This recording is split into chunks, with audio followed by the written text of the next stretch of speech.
വിശുദ്ധ ഗ്രന്ഥം നമ്മളെ പഠിപ്പിക്കുന്നത് വൈദ്യനെ മാനിക്കണമെന്നാണ്. വൈദ്യൻ പറയുന്നത് കേൾക്കണമെന്നാണ്. മരുന്ന് കഴിക്കേണ്ടടുത്ത് മരുന്ന് കഴിക്കണം. വൈദ്യൻ്റെ സഹായം തേടേണ്ടടുത്ത് വൈദ്യൻ്റെ സഹായം തേടണം. ഈ മരുന്ന് സൃഷ്ടിച്ചത് ദൈവം തന്നെയാണ്. ഒരാളെ ഡോക്ടറാക്കുന്നതും ദൈവം തന്നെയാണ്. നമ്മളിപ്പോൾ എന്തെങ്കിലും ഒരു തെറ്റോ ചെയ്യാൻ അത് നമ്മൾ അറിയാതെ ചെയ്യുന്നതായിരിക്കും. ഈ ഒരു കാര്യത്തിന് നമ്മോടൊപ്പം കൂട്ടു നിൽക്കുന്ന ഒരാൾ ഒരിക്കലും ഒരു നല്ല സുഹൃത്തായിരിക്കുകയില്ല. അതിന് ഉപരിയായി ഇപ്പം നമ്മളിപ്പോൾ ഒരു തെറ്റ് ചെയ്യുവാണ്, അതിന് നമ്മളോട് പറഞ്ഞ് മനസ്സിലാക്കുന്നു. ചിലപ്പോൾ നമ്മൾ ഉടക്കാൻ സാധ്യതയുണ്ട്.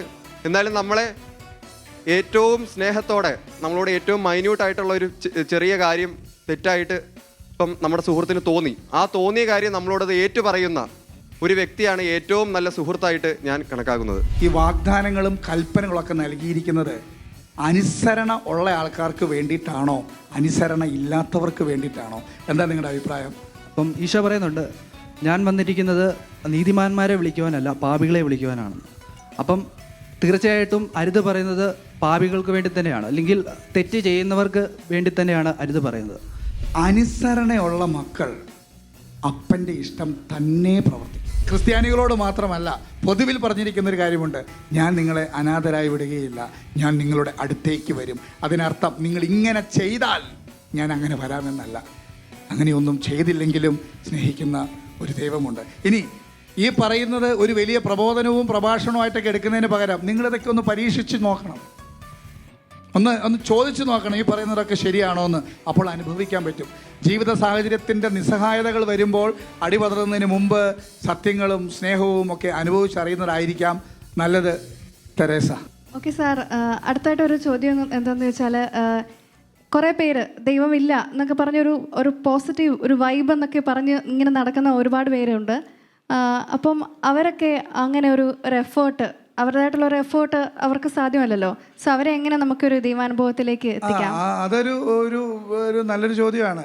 ഇപ്പോൾ രാവിലെ തൊട്ട് കൂളടിച്ച് വൈകുന്നേരങ്ങളിൽ MDMA എടുത്ത് അല്ലെങ്കിൽ സ്മോൾ അടിച്ച് ഏതെങ്കിലുമൊക്കെ അഡിക്ഷൻ എന്ന് പറഞ്ഞാൽ അതിനകത്ത് എല്ലാം ഉണ്ട് കേട്ടോ. എല്ലാം ഏത് തരത്തിലുള്ള അഡിക്ഷൻ ആണെങ്കിലും അത്തരം അഡിക്ഷൻ്റെ പിന്നാലെ പോകുന്ന ആൾക്കാർക്ക് സ്വമേധയാ ഈ എഫേർട്ട് ഇടാനോ അല്ലെങ്കിൽ ഇത്തരം കാര്യങ്ങളെക്കുറിച്ച് മനസ്സിലാക്കാനൊന്നും സാധിക്കില്ല. അപ്പോൾ അവിടെ എന്ത് ചെയ്യാൻ പറ്റുമെന്ന് പറഞ്ഞാൽ, അവരോട് സ്നേഹമുണ്ടെങ്കിൽ നിങ്ങൾക്ക് പറഞ്ഞു കൊടുക്കാം. ഇപ്പോൾ ഞാൻ ഓർക്കുകയാണേ, ഇപ്പോൾ ടൂറ് പോകുമ്പോൾ 2 സ്മോൾ അടിക്കുന്നു, ഐവിക്ക് പോകുമ്പോൾ ഷെയർ ഇട്ട് ഒരു പെഗ് എടുക്കുന്നു, അല്ലെങ്കിൽ ഗേൾസ് എല്ലാവരും കൂടെ ഇതെന്താണ് പുരുഷന്മാർക്ക് മാത്രം പറഞ്ഞിട്ടുള്ളതാണോ എന്ന് പറഞ്ഞ് കുറച്ച് ജിന്ന് വാങ്ങിച്ച് കഴിക്കുന്നു. ഓക്കെ, ഇതിനകത്തൊക്കെ തെറ്റുണ്ടോ എന്ന് ചോദിച്ചാൽ തെറ്റുണ്ടോ, എല്ലാവരും ചെയ്യുന്നുണ്ട്. തെറ്റുണ്ടോ ശരിയാണോ എന്നുള്ള അത് അറിയില്ല. ഇത് എല്ലാവരും ഇങ്ങനെ ചെയ്യുന്നു. എല്ലാവരും ഇങ്ങനെ ചെയ്യുന്ന ഒരു സാഹചര്യത്തിൽ തെരേസ പറഞ്ഞ ചോദ്യവുമായി ബന്ധപ്പെട്ട് അവർക്ക് വേണ്ടി എന്ത് ചെയ്യാൻ പറ്റുമെന്ന് ചോദിച്ചാൽ, ഇതിനകത്തെ ശരി തെറ്റുകളെക്കുറിച്ച് ഒരു ബോധ്യം നമുക്കുണ്ടാവണം. ചില കാര്യങ്ങൾ ശരിയല്ല, അത് ശരിയല്ല എന്ന് മനസ്സിലാക്കാൻ നിങ്ങൾ ഒരു സെമിനാറും പ്രസംഗവും ഒന്നും കേൾക്കണ്ട. ഈ കുഞ്ഞുനാളിലെ അപ്പൻ, നല്ല കള്ളുകുടിയനായിട്ടുള്ള അപ്പൻ്റെ മക്കളായിട്ട് ജനിച്ചിട്ടുള്ളവർക്ക് കൃത്യമായിട്ടറിയാം ഈ മദ്യം ഉണ്ടാക്കുന്ന പ്രശ്നങ്ങൾ. അവനവൻ്റെ കുഞ്ഞുനാളിലെ അനുഭവിച്ചിട്ടുള്ളതാണ്. ആ അനുഭവത്തിൽ നിന്ന് അവന് എന്ത് പറയാൻ പറ്റും? അവനത് ചെയ്യാതിരിക്കാം. അത്തരം ഒരു അവസ്ഥയിലേക്ക് പോകുന്ന ആൾക്കാർക്ക് പറഞ്ഞു കൊടുക്കാം, ഇതരുത്. ഞാൻ ചിലപ്പോൾ ഇങ്ങനെ ഓർക്കുകയെ, ഇങ്ങനെ ഈ വീടുകളിലൊക്കെ കാരണവന്മാർ വഴക്കുണ്ടാക്കുമ്പോൾ എന്തൊരു സങ്കടമാണെന്നറിയാവോ മക്കൾക്ക്. ആ വിഷമത്തെ മറികടക്കാനൊന്നും ബെസ്റ്റിക്കൊന്നും പറ്റില്ല. അതൊക്കെ ചുമ്മാ ഇങ്ങനെ ഇതൊക്കെ മാറിപ്പോവും. 3-4 മാസം കഴിയുമ്പോൾ അത് മാറും. ഈ കോളേജ് മാറുമ്പോൾ ഒരുപാട് റിലേഷൻഷിപ്പുകൾ മാറും. ഒരു സിം കാർഡ് മാറുമ്പോൾ ഒരുപാട് റിലേഷൻഷിപ്പുകൾ മാറും. ഈ രാജ്യത്തു നിന്ന് സ്റ്റുഡൻറ്റ് വിസ മറ്റൊരു രാജ്യത്തേക്ക് പോകുമ്പോൾ ഒരുപാട് കാര്യങ്ങൾ മാറിപ്പോവും. മാറ്റമില്ലാത്തവൻ ദൈവമാണ്, അത് ഈശോയാണ്. അതുകൊണ്ട് തന്നെ സ്വമേധയാ ചിന്താശേഷി ഇല്ലാത്ത ആൾക്കാർക്ക് എഫേർട്ട് എടുക്കാനും പറ്റില്ല. അപ്പോൾ നമുക്ക് വിശുദ്ധ ഗ്രന്ഥത്തിലേക്ക് തിരിച്ചു പോവുകയാണെങ്കിൽ, തളർവാദ രോഗിയെ എടുത്തോണ്ട് പോയി റൂഫ് പൊളിച്ച് അകത്തോട്ട് ഇറക്കിയ ഒരു ദൃശ്യം നമുക്ക് അതിനകത്ത് കാണാൻ സാധിക്കും. അതുപോലെ നമുക്ക് ചെയ്യാൻ പറ്റും. നല്ലത് പറഞ്ഞു കൊടുക്കണം. നേരത്തെ ഫാബിയോ പറഞ്ഞതുപോലെ തിരുത്തേണ്ടത് തിരുത്തണം. അജിം പറഞ്ഞതുപോലെ വേദനിപ്പിച്ചോ വേദനിപ്പിക്കാതെയോ സത്യം പറയണം, നീ ഇത് ചെയ്യരുത് എന്ന് പറയണം. ഇനി അങ്ങനെ പറയുമ്പോൾ ഒറ്റപ്പെടും. അത് വിദ്യാർത്ഥികളുടെ ഇടയിൽ മാത്രമേ, എല്ലായിടത്തും ഒറ്റപ്പെടും. ഈ ഒറ്റപ്പെടലാണ് കരുത്ത് നൽകുക. ആ കരുത്താണ് ഈ ലോകത്ത് നമ്മൾ ജീവിച്ചിരുന്നു എന്നതിൻ്റെ ദൃഷ്ടാന്തമായിട്ട് മരണശേഷം ഒരു ഓർമ്മ, നല്ല ഓർമ്മയുണ്ടാകണമെങ്കിൽ ഈ ഒറ്റപ്പെട്ട് അനുഭവിച്ച് ദൈവത്തിൽ ആശ്രയിച്ച് ജീവിക്കുന്ന ആൾക്കാർക്ക് മാത്രമേ ലോകം മാറ്റാൻ പറ്റുള്ളൂ. സയൻസും സ്പിരിച്വാലിറ്റി എല്ലാം ഒരുമിച്ചാണ് പോവുക. ലോകത്തിൻ്റെ ഗതി തന്നെ മാറ്റിയിട്ടുള്ള ശാസ്ത്രജ്ഞരുടെ ജീവിതം എടുത്താൽ ലൂയി പാസ്റ്റർ, പാസ്റ്ററൈസ്ഡ് ആയിട്ടുള്ള സംഭവങ്ങളൊക്കെ കണ്ടുപിടിച്ചു. ലൂയി പാസ്റ്റർ ആരാണ് അറിയാമോ? കേട്ടിട്ടുണ്ടോ? അദ്ദേഹം വലിയൊരു വിശ്വാസിയായിരുന്നു. ആൽബർട്ട് ഐൻസ്റ്റീനോട് ഗോഡ് ഈസ് നോ വെയർ എന്ന് എഴുതി വെച്ചപ്പോൾ ആൽബർട്ട് ഐൻസ്റ്റീൻ എഴുന്നേറ്റ് എന്നിട്ട് അവിടെ ഒരു ചെറിയൊരു ഹൈഫൺ ഇട്ടു, ഗോഡ് ഈസ് നൗ ഹിയർ എന്ന് എഴുതി വെച്ചു. ലോകത്തിന് ശാസ്ത്രത്തിൻ്റെ ഏറ്റവും മികച്ച സംഭാവനകൾ നേടിത്തന്ന ശാസ്ത്രജ്ഞർ പറയുന്നത് ഇതിനുള്ള ബുദ്ധിയും യുക്തിയും കഴിവും ജ്ഞാനവും ആലോചനയെല്ലാം എനിക്ക് ലഭിച്ചത് ദൈവത്തിൽ നിന്നാണെന്നാണ്. അപ്പോൾ അതാണ് നിത്യസത്യം, അതാണ് രക്ഷാകര സത്യം, അതാണ് ഏകസത്യം. ഈ സത്യത്തെക്കുറിച്ച് ബോധ്യമില്ലാത്തവർക്ക് പറഞ്ഞു കൊടുക്കേണ്ട ബാധ്യതയുണ്ട്. അത് തെരേസയ്ക്കും സൂരജിനും ആൽവിനും മാത്രമല്ല, ആൽവിൻ നേരത്തെ പറഞ്ഞ മതബോധന ടീച്ചേഴ്സിന് ബാധ്യതയുണ്ട്. പ്രാർത്ഥിക്കുന്നു എന്ന് പറയുന്ന സകല വ്യക്തികൾക്കും ബാധ്യതയുണ്ട്. എല്ലാ ക്രിസ്ത്യൻ മാനേജ്മെൻറ്റിൽ നടക്കുന്ന എല്ലാ സ്ഥാപനങ്ങൾക്കും ബാധ്യതയുണ്ട് ദൈവത്തെ കൊടുക്കാൻ, ഈശോയെ കൊടുക്കാൻ. അല്ലാത്ത തത്വശാസ്ത്രങ്ങളും കാലഘട്ടം പുറങ്കാലുകൊണ്ട് തൊഴിച്ചെറിയാൻ സാധ്യതയുള്ള മുഴുവൻ കണ്ടെത്തലുകളെയും മറികടക്കാൻ സാധിക്കുന്ന ഒരേ ഒരു സത്യം, അത് ദൈവമാണ്, ഈശോയാണ്. ബാധ്യതയുണ്ടോ പറഞ്ഞു കൊടുക്കാൻ? പറഞ്ഞു കൊടുക്കണം. പറഞ്ഞു കൊടുക്കാത്തതിൻ്റെ ഫലമാണ് ഇപ്പോൾ നമ്മുടെ മുമ്പിൽ കാണുന്ന പല കാര്യങ്ങളും. മാതൃക ഇല്ലാതെ വിഷമിക്കുന്ന യുവജനങ്ങളുടെ ആ കഷ്ടപ്പാടിന് ഒരു ഉത്തരം കൊടുക്കാനുള്ള ബാധ്യസ്ഥത നമുക്കുമുണ്ട് എന്നാണ് ഞാൻ കരുതുന്നത്. തെരേസ പറയൂ. ജോസിൻ. ആക്ച്വലി ഞാനൊരു ചോദ്യം ചോദിക്കാനായിരുന്നു മൈക്ക് മേടിച്ചിരുന്നത്. ചോദ്യം ചോദിക്കൂ ജോസിൻ. അപ്പം ഞാനിതൊരു ചാനൽ ചർച്ചയിൽ കണ്ട ഒരു ചോദ്യമാണ്. അപ്പം എനിക്കതിന് കറക്റ്റായിട്ടൊരു ഉത്തരം ഇല്ലായിരുന്നു. അപ്പം സാറിൻ്റെ ഒരു അഭിപ്രായം എനിക്കത് കേട്ടാൽ കൊള്ളാമെന്നുണ്ട്. അതുകൊണ്ടാണ് ഞാൻ ചോദ്യം ചോദിക്കുന്നത്. അതിൻ്റെ ഒരു ഏത്യസ്റ്റ് അല്ലെങ്കിൽ ഒരു ബിലീവറും തമ്മിലുള്ള ഒരു വ്യത്യാസമാണ് ഒരു ഏത്യസ്റ്റ് തന്നെ പറഞ്ഞു തന്നതാണ്, അല്ലെങ്കിൽ പറഞ്ഞു കൊടുത്തതാണ്.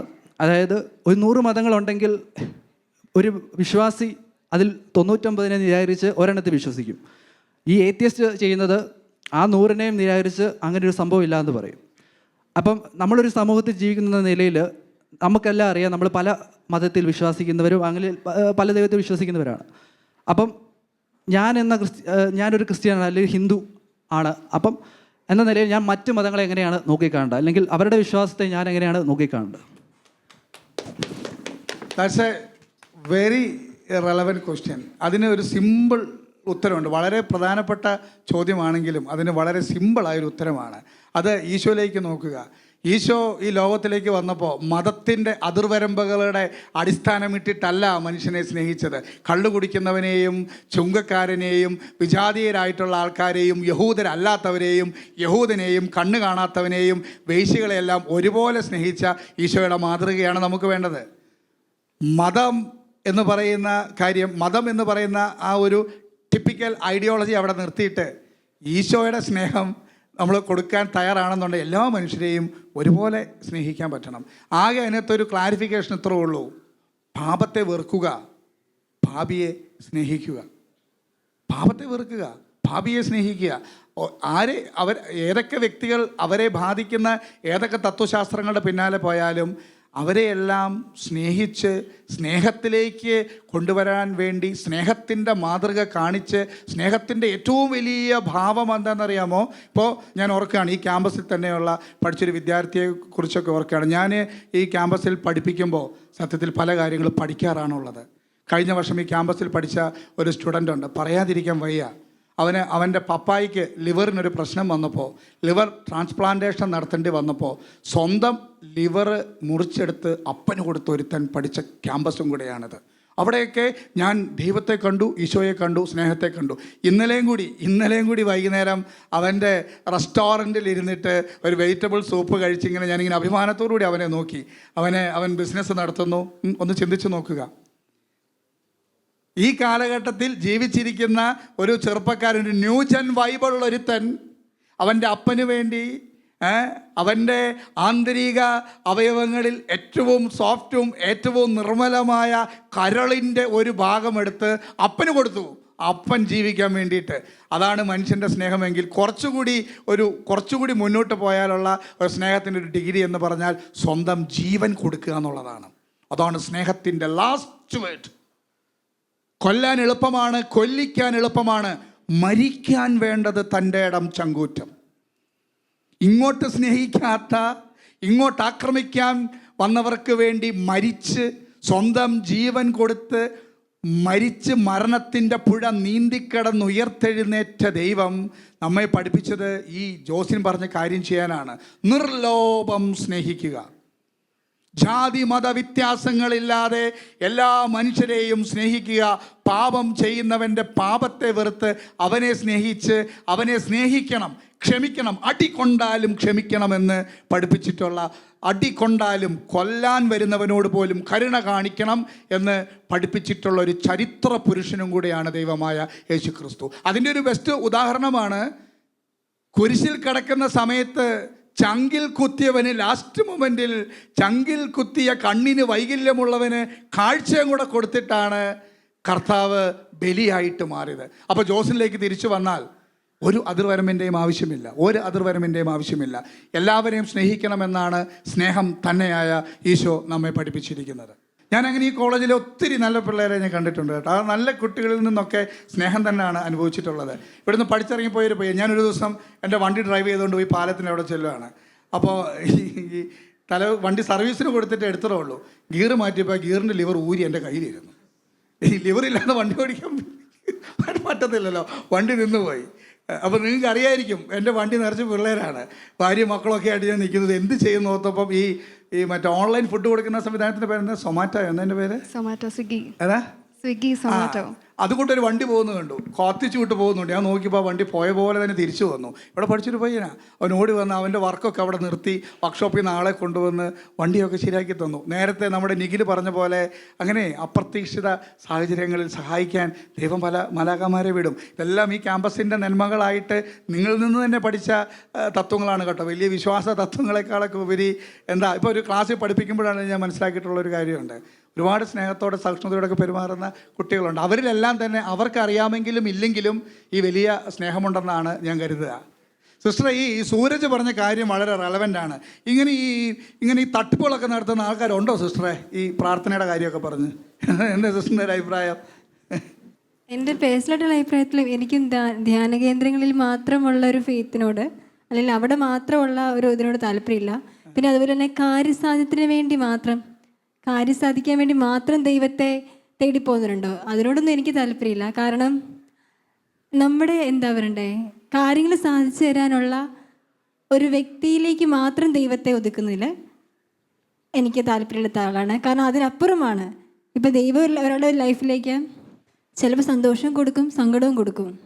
അവിടെയെല്ലാം ജീവിതത്തിൻ്റെ പരാജയ നിമിഷങ്ങളിലും ദൈവത്തെ കണ്ടെത്തുന്നതിലാണ്. അവിടെ ഒരു എന്താ പറയുക, ഒരു നന്മയുണ്ട്. ഒരു പരാജയം ഉണ്ടാകുമ്പോൾ അതിൻ്റെ പിന്നിലും ഒരു നന്മ ദൈവം ഒളിപ്പിക്കുന്നുണ്ടെന്നുള്ള കാഴ്ചപ്പാടാണ് എനിക്കുള്ളത്. അതാണ് സിസ്റ്ററിൻ്റെ കാഴ്ചപ്പാട്. കാര്യസാധ്യത്തിന് വേണ്ടി മാത്രം അപ്രോച്ച് ചെയ്യാൻ പറ്റുന്ന ഒരാളല്ല ദൈവം, അല്ലേ? ഓക്കെ, അതിലൊരു ഉത്തരത്തിലേക്ക് അല്ലെങ്കിൽ അതിനോട് ചേർത്ത് വെക്കാൻ പറ്റുന്ന ഒരു ആശയത്തിലേക്ക് വരാം. ഞാൻ പൊതുവായൊരു ചോദ്യം നിങ്ങളോട് ചോദിക്കുകയാണ്. നിങ്ങൾക്ക് ആർക്ക് വേണമെങ്കിലും ഉത്തരം പറയാം. ആരും പറഞ്ഞില്ലെങ്കിൽ അറിയാനുള്ള ഒരു കൗതുകം കൊണ്ട് ഞാൻ ആരോടെങ്കിലും പേഴ്സണലായിട്ട് ചോദിക്കാം, പിക്ക് ചെയ്ത് ചോദിക്കാം. ഇതാണ്, നമുക്കെല്ലാം അറിയാം ഇത് ചെയ്യുന്നത് ശരിയല്ല, അതങ്ങനെയല്ല, ഇങ്ങനെയല്ല. ധ്യാനത്തിന് പോകുന്നവർക്ക് ധ്യാന കേന്ദ്രങ്ങളിൽ നിന്ന് അറിയാം. അക്രൈസ്തവരായിട്ടുള്ള ആൾക്കാർക്ക് മാതാപിതാക്കൾ വഴിയും ഒരു പൊതു മനസാക്ഷി വെച്ചിട്ട് അറിയാം, മോഷ്ടിക്കരുത്, അത് ശരിയല്ല. ഏത് മതമാണേലും അത് ശരിയല്ല. എന്താ, അന്യൻ്റെ ഭാര്യയെ അല്ലേ വ്യഭിചരിക്കരുത്, ഇതൊന്നും ശരിയല്ല. ഏത് മതമാണേലും ശരിയല്ല എന്നൊക്കെ ഇതെല്ലാം അറിയാം. കള്ള് അടിക്കുന്നത് അല്ല, ഇതൊക്കെ ശരിയല്ല എന്നറിയാം. പക്ഷെ ഇതെല്ലാം അറിയാമെങ്കിലും ഇതെല്ലാം വീണ്ടും ചെയ്തു പോകുന്നു. എന്തുകൊണ്ടായിരിക്കും? ഏഞ്ചൽ പറയൂ, ഏഞ്ചൽ. യെസ്. അത് എല്ലാം തുടങ്ങുമ്പോൾ നമുക്ക് ഭയങ്കര ഒരു ഇതായിരിക്കും, നന്നായിട്ട് ചെയ്യണം, അങ്ങനെ വേണം, ഇങ്ങനെ വേണം, ഭയങ്കര ആഗ്രഹങ്ങളൊക്കെ ആയിരിക്കും. പക്ഷെ പതുക്കെ പതുക്കെ നമ്മൾ ഒരു എന്താ പറയുക, ആ ഒരു ഓളത്തിൽ അതൊക്കെ മറന്നു പോയിട്ട് ആ ഓളത്തിൽ തന്നെ അങ്ങ് നിൽക്കും. അതാണ് എനിക്ക് തോന്നുന്നത്. എന്താ എങ്ങനെ ഈ ഓളം, എങ്ങനെ ഓളം ഉണ്ടാകുന്നത്? കൂട്ടുകെട്ടുകൾ, പിന്നെ എന്താ പറയുക, ഇപ്പോഴത്തെ ഒരു ഇത് വെച്ച് നോക്കുവാണെങ്കിൽ മൊബൈലിൻ്റെ ഉപയോഗം കൂടുതലായിട്ടും മൊബൈലിലേക്കാണ് എല്ലാവരും ആകർഷിക്കുന്നത്. പഠിത്തം എന്ന് പറയുന്ന ഒരു സെക്കൻഡറി ആയിട്ട് എല്ലാവരും കരുതുകയാണ്. അപ്പം അതുകൊണ്ടൊക്കെ തന്നെയാണ്. ഏഞ്ചൽ ഈ സത്യങ്ങളൊക്കെ മനസ്സിലാക്കിയിട്ട് ഇത് സുഹൃത്തുക്കൾക്കൊക്കെ പറഞ്ഞു കൊടുക്കാറുണ്ടോ? അല്ലെങ്കിൽ ഈ മനസ്സിലാക്കിയതിനനുസരിച്ച് ജീവിക്കാനുള്ള ഒരു സ്റ്റെപ്പ്, ഒരു എഫേർട്ട് ഏഞ്ചലിൻ്റെ ഭാഗത്തു നിന്ന് വരുന്നുണ്ടോ? അങ്ങനെ ചോദിച്ചാൽ ഇല്ലെന്ന് തന്നെ പറയാം. അതെന്താ ഏഞ്ചൽ എങ്ങനെ? അതിപ്പം മനുഷ്യനല്ലേ. Thank you Angel. ഇരിക്കൂ. ഏഞ്ചൽ പറഞ്ഞ കാര്യത്തിൽ നിന്ന് കണ്ടിന്യൂ ചെയ്യാം. മനുഷ്യനല്ലേ എന്ന് പറഞ്ഞാൽ തന്നെ ഒന്നും ചെയ്യാൻ പറ്റില്ല. തന്നെ ഒന്നും ചെയ്യാൻ പറ്റില്ല. അറിയാവുന്ന ഒരു കാര്യം പോലും ചെയ്യാൻ സാധിക്കില്ല. എത്ര പഠിച്ചിട്ട് പോയാലും എക്സാം എഴുതാൻ നേരത്തെ ചില ക്വസ്റ്റ്യൻ ഉത്തരം അന്നേരം ഓർമ്മ വരില്ല. മനുഷ്യനല്ലേ? നമ്മുടെ ഹൃദയത്തിൻ്റെ മിടിപ്പ് ഹോസ്പിറ്റലിൽ പോയാൽ നോക്കാൻ പറ്റും, അടുത്ത സെക്കൻഡിൽ നിൽക്കുമോ ഇല്ലയോ എന്നുള്ള ഒരു ഡോക്ടർക്കും പറയാൻ പറ്റില്ല. പിന്നെന്താ? മനുഷ്യനല്ലേ? മനുഷ്യൻ എത്രയോ നിസ്സാരമായ ഒരു കാര്യമാണെന്നറിയാമോ? ആ നിസ്സാരതയെ അനശ്വരമാക്കാൻ പറ്റുന്നത് ഈ മനുഷ്യൻ ദൈവത്തോട് ചേരുമ്പോഴാണ്. ദൈവത്തോട് ചേർന്ന് കഴിയുമ്പോൾ എന്താണെന്ന് പറഞ്ഞാൽ ദൈവത്തിൻ്റെ സ്വഭാവം മനുഷ്യർക്ക് കിട്ടും. സ്നേഹിക്കാനുള്ള സ്വഭാവം. ഒരു മനുഷ്യന് സ്നേഹമുണ്ടെങ്കിൽ തന്നെ ഉണ്ടല്ലോ അയാളുടെ മുഖത്തൊരു ചിരി കാണും. ഹൃദയത്തിൽ നന്മയുണ്ടെങ്കിൽ തന്നെ അദ്ദേഹത്തിൻ്റെ മുഖത്തൊരു പ്രസന്നത കാണും. അപ്പോൾ എന്താ? ചെയ്യാൻ അറിയാമായിരിക്കുന്ന നന്മകൾ ചെയ്യാൻ പറ്റാതെ നിസ്സഹായരാകുന്ന സാഹചര്യത്തിൽ റിലേ ചെയ്യാൻ പറ്റുന്നത് എപ്പോഴാണ്? ആരെയാണ് കണ്ണും പൂട്ടി വിശ്വസിക്കാൻ പറ്റുന്നത്? What's your name? Second one. Anusha, ഞാൻ ഒന്ന് ചോദിച്ചോട്ടെ, ഇത് എന്തിനാണ് ഇത്തരമൊരു ഡിസ്കഷൻ ഇവിടെ നടക്കുന്നത്? ഇത്രയും നേരം നടന്ന ഡിസ്കഷനെ താങ്കൾ എങ്ങനെ വിലയിരുത്തുന്നു? ഇവിടെ ഇപ്പം ചോദിച്ചു തുടങ്ങിയത് ദൈവം ഉണ്ടോ ഇല്ലയോ എന്നുള്ളൊരു രീതിയിലാണ്. പലരും ആരും ദൈവമില്ല എന്നുള്ള രീതിയിൽ ഇതുവരെ ആരും സംസാരിച്ചില്ല. എല്ലാവരും ദൈവം ഉണ്ട് എന്നുള്ള രീതിയിൽ തന്നെയാണ് സംസാരിച്ചത്. പക്ഷെ അതിലും എനിക്ക് തോന്നുന്നത് പലർക്കും വിശ്വാസം കൂടുതലുണ്ട്, പലർക്കും വിശ്വാസം കുറവുണ്ട്. എന്നെ സംബന്ധിച്ച് സംസാരിക്കുകയാണെങ്കിൽ എനിക്ക് ചില സമയത്ത് ഭയങ്കര വിശ്വാസമാണ്, എന്നാൽ ചില സമയത്ത് ഒട്ടും വിശ്വാസം ഇല്ലാത്തൊരാളുമാണ്. അത് ഞാൻ എന്നും എന്നെ തന്നെ ചോദ്യം ചെയ്യുകയും ചെയ്യുന്നുണ്ട്, എന്തുകൊണ്ടാണ് എനിക്ക് വിശ്വാസമില്ലാത്തത്. ഇപ്പം എൻ്റെ വീട്ടിൽ നോക്കുകയാണെങ്കിൽ എൻ്റെ അമ്മച്ചിക്ക് നല്ല വിശ്വാസമുണ്ട്, അപ്പച്ചന് വിശ്വാസമുണ്ട്, അമ്മയ്ക്ക് വിശ്വാസമുണ്ട്. പക്ഷേ എനിക്കങ്ങനെ ഒരു വിശ്വാസമുള്ളതായിട്ട് എനിക്ക് തോന്നാറില്ല. ഞാൻ പള്ളി പോകുന്നതും വളരെ കുറവാണ്. പക്ഷേ ഇപ്പം ഞാൻ ഇവിടെ ഹോസ്റ്റലിൽ താമസിക്കുക. അപ്പം ഞാൻ എല്ലാ ഞായറാഴ്ച പള്ളി പോകാറുമുണ്ട്. പള്ളി പോകുമ്പോഴും ഞാൻ ചോദിക്കുന്നത് എന്തുകൊണ്ടാണ് എനിക്കിങ്ങനൊരു സംഭവം, എനിക്ക് എന്തുകൊണ്ടാണ് വിശ്വസിക്കാൻ പറ്റാത്തത്. പള്ളിയിൽ ഇരിക്കുമ്പോഴും എൻ്റെ ശ്രദ്ധ പലപ്പോഴും മാറിപ്പോവാറുണ്ട്. ഞാൻ അന്നേരം എനിക്ക് ചോദിക്കാനെന്നുള്ളത് എന്തുകൊണ്ടാണ് എൻ്റെ ശ്രദ്ധ മാറിപ്പോയത്. എനിക്ക് തോന്നുന്നു നമുക്ക് പലർക്കും ശ്രദ്ധ ഇല്ലാത്തതിൻ്റെ പ്രശ്നങ്ങളും ഉണ്ട്. നമ്മളാരും ദൈവത്തെ കൂടുതൽ അറിയാത്തതിൻ്റെയും അതിൻ്റെയൊക്കെ ഇതായിരിക്കും. എനിക്ക് കൂടുതലൊന്നും പറയാനില്ല. മോള് പറഞ്ഞ കാര്യം വളരെ സത്യമാണ്. എനിക്ക് തോന്നുന്നതേ ഇതൊക്കെ ഇങ്ങനെ സെൻസ് ചെയ്യാൻ പറ്റുന്നത് തന്നെ നീ ഒരു നല്ല കൊച്ചായതുകൊണ്ട്. ഇത് സെൻസ് ചെയ്യാൻ പറ്റണമെങ്കിലുള്ള ഒരു സെൻസ് വേണ്ടേ? ആ സെൻസിന് നിനക്കൊരു സമയമുണ്ടെന്നാണ് അർത്ഥം, അല്ലേ? ദാറ്റ് മീൻസ് ശരിക്കും ഈശോ നിൻ്റെ കൂടെ ഉണ്ടെന്ന് തന്നെയാണ് അതിൻ്റെ ഒരു പറഞ്ഞു. എൻ്റെ അമ്മച്ചിക്കാണെങ്കിൽ ദൈവികമായ കുറേ അനുഭവങ്ങൾ ഉണ്ടായിട്ടുണ്ട്, അമ്മച്ചി പറഞ്ഞിട്ടുണ്ട്. അപ്പോൾ എൻ്റെ വിശ്വാസം അത് കേൾവിയിൽ നിന്ന് വന്ന വിശ്വാസമാണ്. നമ്മൾ കൊച്ചിലെ തൊട്ട് ദൈവം ഉണ്ടെന്ന് പറഞ്ഞ് പഠിപ്പിക്കുന്നു, പള്ളിയിൽ വിടുന്നു, പ്രാർത്ഥിക്കണമെന്ന് പറയുന്നു. നമ്മൾ പ്രാർത്ഥിക്കുമ്പോൾ ദൈവം കേൾക്കുമെന്ന് നമ്മളോട് പറയുന്നു. നമ്മളെല്ലാവരും അതിൽ നിന്ന് വിശ്വസിക്കുന്നവരാണ്. നമ്മൾ കണ്ട് കൂടുതൽ അറിയുവാണെന്നുണ്ടെങ്കിൽ നമ്മുടെ വിശ്വാസം കുറച്ചുകൂടെ ദൃഢമാവും. എനിക്കങ്ങനെ കണ്ടറിയാനായിട്ടുള്ള ചാൻസുകൾ വളരെ കുറവായിരുന്നുണ്ട്, പക്ഷെ എന്നാലും ഉണ്ടായിട്ടുണ്ട്. അപ്പം അതിൽ നിന്നുണ്ടായ വിശ്വാസമുണ്ട്. പക്ഷെ എന്നാലും അതിങ്ങനെ വേവർ ചെയ്തുകൊണ്ടിരിക്കും, അതിങ്ങനെ മാറിക്കൊണ്ടിരിക്കും. പക്ഷേ ഞാൻ പറയുന്നത് കുഴപ്പമില്ല, എനിക്ക് മനസ്സിലായി, പറയുന്നത് മനസ്സിലായി. ആ വേവർ ചെയ്തുകൊണ്ടിരിക്കുന്നു, അല്ലെങ്കിൽ ആ ഒരു അനുഭവ വേദ്യമാകുന്ന കാര്യത്തിൽ എവിടെയോ ഒരു ചെറിയ ലാഗ് ഉണ്ട് എന്നാണ് ഉദ്ദേശിച്ചത്. അവിടെ എനിക്കൊന്ന് ഹെൽപ്പ് ചെയ്യാൻ പറ്റും, അതൊന്ന് തിരുത്താൻ പറ്റും. ശരിക്കും പറഞ്ഞാൽ കേൾവിയിൽ നിന്ന് മാത്രമല്ല, കണ്ടതുകൊണ്ടും കൂടെയാണ് തനിക്കിങ്ങനെ സംസാരിക്കാൻ പറ്റുക. തൻ്റെ അപ്പനെ കണ്ടതുകൊണ്ടും അമ്മയെ കണ്ടതുകൊണ്ടും ഇപ്പോഴും ഇത് പറഞ്ഞുകൊണ്ടിരിക്കുമ്പോൾ, ഒരു പക്ഷേ ഇത് ചാനലിൽ കാണുമ്പോൾ ഇങ്ങനൊരു കാര്യം പറഞ്ഞതോർത്തിട്ട് ഏറ്റവും കൂടുതൽ സന്തോഷിക്കുന്നതും അത് എൻ്റെ മോളാണല്ലോ എന്നോർത്തിട്ട് ഏറ്റവും കൂടുതൽ അഭിമാനിക്കാൻ പോകുന്ന രണ്ട് വിസ്മയകരങ്ങളായിട്ടുള്ള അത്ഭുതങ്ങളാണ് നിൻ്റെ അപ്പനും അമ്മയും. അവരെ നീ കണ്ടു എന്നത് തന്നെയാണ് നിൻ്റെ വിശ്വാസത്തിൻ്റെ രണ്ടാം ഘട്ടം. ഒന്നാം ഘട്ടം കേൾവിയിൽ നിന്ന് നീ വിശ്വാസത്തിലേക്ക് വന്നു, ഇപ്പോൾ കണ്ടുകൊണ്ട് തന്നെയാണ് ഇരിക്കുക. ഇനി വിശ്വാസത്തിൻ്റെ കുറച്ചുകൂടി ഒരു ഉയർന്ന ഡിഗ്രി എന്ന് പറയുന്നത് കാണപ്പെടാത്തവ ഉണ്ടെന്നും കൂടി വിശ്വസിക്കാം. അതെങ്ങനെയാണ് വിശ്വസിക്കാമെന്ന് പറയുന്നത്, നിലവിൽ നമ്മുടെ കമ്മ്യൂണിറ്റിയിലും സമൂഹത്തിലും പൊതുമനസാക്ഷിയിലും ക്യാമ്പസിലും എന്തൊക്കെ പ്രശ്നങ്ങൾ നടന്നാലും നമുക്കിങ്ങനെ വിശ്വസിക്കാം, ഇതിനെയെല്ലാം മറികടക്കാൻ കഴിവുള്ള ഒരു ദൈവം മുകളിലുണ്ട്. ഇതാണ് വിശ്വാസം. ഇതുമായിട്ട് കണക്ട് ചെയ്ത് വരുമ്പം ഞാനൊരു ചെറിയ ഒരു സംഭവം കൂടെ നിങ്ങളോട് ചോദിക്കാം. ഇപ്പം സൂരജിനോട് തന്നെ ഒന്ന് ചോദിക്കാം. സൂരജ്, ഒരു മീൻ മനസ്സിലായില്ലേ? ഫിഷ് ഇപ്പോൾ മനസ്സിലായില്ലേ? ഈ ഒരു മീൻ എങ്ങനെയോ കരയിലേക്ക് എടുത്ത് എറിയപ്പെട്ടു, വെള്ളത്തിൽ നിന്ന് എങ്ങനെയോ കരയിലേക്ക് പോയി. ഈ മീൻ രക്ഷപ്പെടാൻ എന്തൊക്കെ മാർഗങ്ങളായിരിക്കും ഉണ്ടാകുക? വേറെ ആരും ആ മീനിനെ വന്ന് രക്ഷിച്ചില്ലെങ്കിൽ അതൊരു സെക്കൻഡ് ചാൻസ് ആണ്. ആ മീൻ രക്ഷപ്പെടണമെങ്കിൽ മീൻ തന്നെ സ്വന്തമായിട്ട് പിടച്ച് വെള്ളത്തിലോട്ട് പോകണം. വേറെ ആരും വന്നില്ലെങ്കിൽ, അത് നമുക്ക് എപ്പോഴും പറയാൻ പറ്റണമെന്നില്ല. നമ്മുടെ ജീവിതത്തിൽ നമ്മളെ രക്ഷിക്കാൻ എപ്പോഴും ഒരാൾ കാണുമെന്ന്. നമ്മൾ നമ്മുടെ 100% എഫോർട്ട് ഇട്ട് പ്രയത്നിക്കുവാണെങ്കിൽ നമുക്ക് ജീവിതത്തിൽ രക്ഷപ്പെടാൻ പറ്റും. വേറൊരാൾ വരും നോക്കി ഒരിക്കലും നിൽക്കരുത്. അപ്പോൾ ഇത് നമ്മുടെ ഭാഗ്യം പോലെ ഇരിക്കും. Thank you Sooraj. അപ്പോൾ സൂരജ് പറഞ്ഞ കാര്യവും, പേരെന്തായിരുന്നു, അനുശ്രീ, അനുഷ പറഞ്ഞ കാര്യവും അതിനുള്ളൊരു ഉത്തരം നേരത്തെ നിഖിൽ പറഞ്ഞ കാര്യത്തിൽ നിന്ന് കൊണ്ടുവരാനൊരു ശ്രമം നടത്താം. സൂരജ് പറഞ്ഞത് വളരെ സത്യമാണ്. Intellectually it's A brilliant reflection. ആരെങ്കിലും വന്ന് വെള്ളത്തിലിടുകയാണെങ്കിലൊക്കെ അല്ലേ? ഇനി ആരും വന്ന് വെള്ളത്തിലിട്ടില്ലല്ലോ, സ്വന്തം എബിലിറ്റി കൊണ്ട്, എഫേർട്ട് കൊണ്ട് മീനിന് ട്രൈ ചെയ്യാം. എങ്ങനെ? പെടച്ച് വെള്ളത്തിലേക്ക് പോകാം. ഈ രണ്ട് കാര്യങ്ങളാണ് നമ്മുടെ മുമ്പിലുള്ളത്. മൂന്നാമത് ഒരു വഴിയും കൂടെയുണ്ട്. എന്താണെന്നറിയാമോ? ആ ഒരു മീനിനെ രക്ഷിക്കാൻ വേണ്ടി ഒരു പെരുമഴ പെയ്യിപ്പിക്കാൻ കെൽപ്പുള്ള ഒരു ദൈവം മുകളിലുണ്ട്. ആ ദൈവം ആ നിഖിലിൻ്റെ ബസ്സിൽ ഏതോ ഒരു അപരിചിതൻ്റെ രൂപത്തിൽ വന്നിട്ട് കാശില്ലാതെ നിന്നപ്പോൾ അവനെ സഹായിച്ചിട്ടുണ്ട്. ആ ഈശോ ഈ സിസ്റ്റർ ഏതോ കാര്യത്തിൽ കന്യാസ്ത്രീ ആവണോ വേണ്ടയോ എന്ന് ആലോചിച്ചപ്പോൾ എന്തൊക്കെയോ ഓർമ്മകൾ കൊടുത്ത് ഞാൻ നിൻ്റെ ദിവ്യ മണവാളനാണ് എന്ന് ഒരു ഉറപ്പ് നൽകിയിട്ടുണ്ട്. ആ ദൈവം നിങ്ങളുടെ എല്ലാം തന്നെ ജീവിതത്തിൽ ഇതുവരെയുള്ള ജീവിതത്തിൻ്റെ ഏതൊക്കെയോ ഘട്ടങ്ങളിൽ അപ്പം വഴി, അമ്മ വഴി, നല്ല അധ്യാപകൻ വഴി, ഡോക്ടർ വഴി, നല്ല കൂട്ടുകാരൻ വഴി, നല്ല കൂട്ടുകാരി വഴി നിന്നെ സഹായിച്ചിട്ടുണ്ട്. ഇതാണ് ആ മൂന്നാമത്തെ വഴി, അദൃശ്യമായ വഴി. ഇനി ഈ അദൃശ്യമായ വഴി എന്ന് പറയുന്നത് അത് മനസ്സിലാക്കാൻ പറ്റിയാലും മനസ്സിലാക്കാൻ പറ്റിയില്ലേലും അദൃശ്യമായ ഒരു വഴിയുണ്ട്. ഞാൻ ചോദിക്കട്ടെ, പാരസെറ്റാമോൾ കഴിക്കുമ്പം തലവേദന മാറുന്നുണ്ടോ? ഉണ്ടോ? ഇല്ല. സിസിക്ക് മാറുന്നില്ല. ഡോളോ കഴിക്കുമ്പോൾ തലവേദന മാറുന്നുണ്ടോ? നിങ്ങൾക്ക് ആർക്കെങ്കിലും മാറുമല്ലേ? ഗുളിക കഴിക്കുമ്പോൾ മാറിയല്ലേ? പനി വരുമ്പോൾ മരുന്ന് കഴിക്കുമ്പോൾ മാറുമോ? ആൻറ്റിബയോട്ടിക് കഴിച്ചാൽ മാറുമോ? അമോക്സിലിൻ കഴിച്ചാൽ മാറുമോ? ഓക്കെ, ഞാൻ പറയാം. പാരസെറ്റാമോൾ കഴിച്ചാൽ തലവേദന ഇരിക്കുമ്പോൾ ഒരു ഡോളോ കഴിച്ചാൽ തലവേദന കുറയുന്നു, അല്ലെ അമോക്സിലിൻ കഴിച്ചാൽ പനി മാറുന്നു.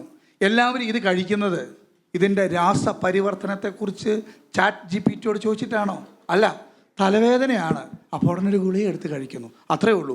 ഇതുപോലെ തന്നെ പല കാര്യങ്ങളും നമ്മുടെ ജീവിതത്തിൽ അദർശ്യനായ ഒരു വ്യക്തി നമ്മുടെ കൂടെ നടന്ന് നമ്മെ സംരക്ഷിക്കുന്നുണ്ട്, സ്നേഹിക്കുന്നുണ്ട്. ഇത് മനസ്സിലാക്കിയാലും ഇല്ലെങ്കിലും ഇനി ഇതിനൊരു മറുവശം കൂടി സംസാരിക്കാതിരിക്കാൻ വയ്യല്ലോ. കാരണം ഇപ്പോൾ നിങ്ങൾ ഈ ഒരു നിലപാടിൽ നിൽക്കുകയാണെങ്കിൽ കേരളത്തിൻ്റെ ക്യാമ്പസുകളിൽ യുക്തിവാദത്തിൻ്റെ ചിറകിലേറി സ്വയം നശിച്ചുകൊണ്ടിരിക്കുന്ന ഇഷ്ടംപോലെ ചെറുപ്പക്കാരുണ്ട്. അവരെയും കൂടി പരിഗണിക്കേണ്ടതുണ്ട് എന്നതിനാൽ ഞാനൊരു കാര്യം പറയുകയാണ്. ഈ അദൃശ്യമായ ഈ സ്നേഹത്തിൻ്റെ കരം റിയലൈസ് ചെയ്യാൻ പറ്റാത്തവൻ ഏതെങ്കിലും ഒരു സ്പിരിറ്റിനാലേ നയിക്കപ്പെടുകയുള്ളൂ. ഏതെങ്കിലും ഒരു ഡ്രിവൺ ഫോഴ്സ് ഇല്ലാതെ ഒരു മനുഷ്യന് എക്സിസ്റ്റ് ചെയ്യാൻ പറ്റില്ല. അങ്ങനെ വരുമ്പോൾ ഇവിടെ രണ്ട് രാജ്യങ്ങളാണുള്ളത്. ഒന്ന് ദൈവത്തിൻ്റെ രാജ്യം, എനിക്ക് തോന്നുന്നത് നിങ്ങളുടെ എല്ലാ അഭിപ്രായത്തിൽ നിങ്ങൾ ആ രാജ്യത്തോട് ചേർന്ന് നിൽക്കുന്ന ആൾക്കാരാണെന്നാണ്. രണ്ട് സാത്താൻ്റെ രാജ്യം, അതില്ലെന്ന് പറയാൻ പറ്റില്ല. അതുണ്ടെങ്കിൽ ആ രാജ്യത്തിൻ്റെ ഒരു ബൈ പ്രൊഡക്റ്റാണ് യുക്തിവാദം, നിരീശ്വരവാദം. ഇതുമായി കണക്ട് ചെയ്ത് ചിന്തിക്കുകയാണെന്നുണ്ടെങ്കിൽ നമ്മുടെ നാട്ടിൽ നടക്കുന്ന പല അക്രമങ്ങളും, പലതരത്തിലുള്ള പോക്സോ കേസുകളും, പലതരത്തിലുള്ള അഴിമതികളും, പലതരത്തിലുള്ള ആക്സിഡൻറ്റ് കേസുകളും, ബാങ്ക് റോബറികളും, യുദ്ധങ്ങളും, തമ്മിത്തല്ലുകളും എല്ലാം നടക്കുന്നതിന് പിന്നിൽ ഈ പിശാചിൻ്റെ രാജ്യത്ത് നിന്നുള്ള മെസ്സേജ് ചെയ്തിരിക്കുന്ന മനുഷ്യരാണ് ഇതിൻ്റെ എല്ലാം കാരണമെന്ന് പറയേണ്ടി വരും. അപ്പോൾ ഓട്ടോമാറ്റിക്കലി രണ്ട് ചേരി ഇവിടെ ഉണ്ട്. ഇതിൽ ആ നന്മയുടെ ചേരിയോട് ചേർന്നാണ് നിങ്ങൾ നിൽക്കുന്നത് എന്നറിയുന്നതിൽ സന്തോഷം. ഇനി തെരേസ പറഞ്ഞതുപോലെ മറുപക്ഷത്ത് നിൽക്കുന്ന ആൾക്കാരോട് ഈ ദൈവത്തെക്കുറിച്ച് പറയാനുള്ള ബാധ്യത നമുക്കെല്ലാവർക്കുമുണ്ട്.